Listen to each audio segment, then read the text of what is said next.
Let's see how to set a page background in Microsoft Word. So first off, we want to open Microsoft Word. And as you can see right here, we have our document ready. Now to set your page background, simply head on over to the Design tab. Now, right here on the far right, you'll see the options or the different settings that you can make to set your page background.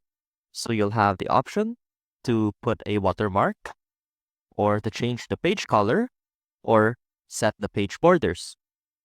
Now let's go ahead and try putting on a watermark as our page background. So let's click on that and we can select a watermark from this list or create our own custom watermark, such as this.